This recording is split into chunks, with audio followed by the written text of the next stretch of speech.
दुनिया का सबसे तेज तरीन बढ़ने वाला दरख्त पाउलोनिया है, जिसे आग नहीं लगती यानी फायर प्रूफ है। ये जर्मन दरख्त है और जर्मन माहिरीन नबातियात ही इसके पैदा कुनिंदा हैं। पाउलोनिया सालाना 6 मीटर से ज्यादा बढ़ने का रिकॉर्ड रखता है। फायर प्रूफ लकड़ी का हामिल माहौल दोस्त है और हर मुल्क के जमीनी हालात और मौसमी हालात और कम नमी में परवान चढ़ सकता है। इसकी लकड़ी वजन में हल्की है लेकिन निहायत ही पाईदार है, इसीलिए बहरी जहाज, जंगी जहाज इसी की लकड़ी से बन रहे हैं। मौसीकी के बहुत से आलात भी। इसकी लकड़ी महंगी, बगैर गांठ के और खूबसूरत भी है, क्योंकि ये दरख्त अमूदी है, टेढ़ा बिल्कुल नहीं होता। जर्मनी में तो इसके जंगल के जंगल उगाए जाते हैं तिजारत की गर्ज से और फर्नीचर, जंगी जहाज और बहरी जहाज बनाने के लिए।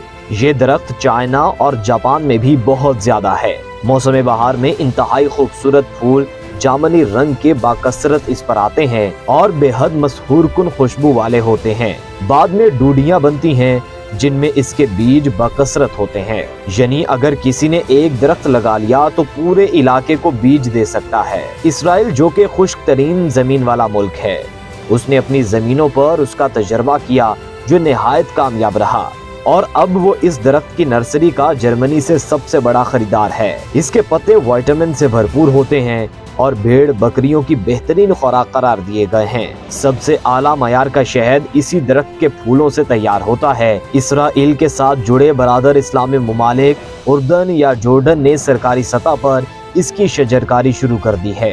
22 साला प्रोग्राम का ऐलान ये है क्या? पॉलिसी ये बनाई है कि उर्दन के शहरी और इदारे अगले 20 साल तक ये पौधे सिर्फ लगाएंगे और पालेंगे, लेकिन काटना जुर्म तस्वुर होगा।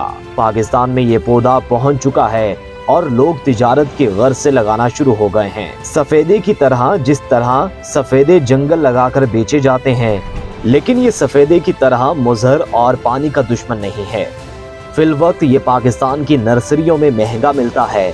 इसका पत्ता बहुत बड़े साइज में होता है, जिस वजह से माहौल में ऑक्सीजन की कमी को पूरा करने के लिए ये दरख्त बेहतरीन इंतखाब साबित होगा। अक़वाम मुत्तहिदा कार्बन डाइऑक्साइड एमिशन सर्टिफिकेट जारी करती है और सालाना $500 फी एकड़ के हिसाब से जंगलात को तरक्की देने वाले अफराद को अदा करती है।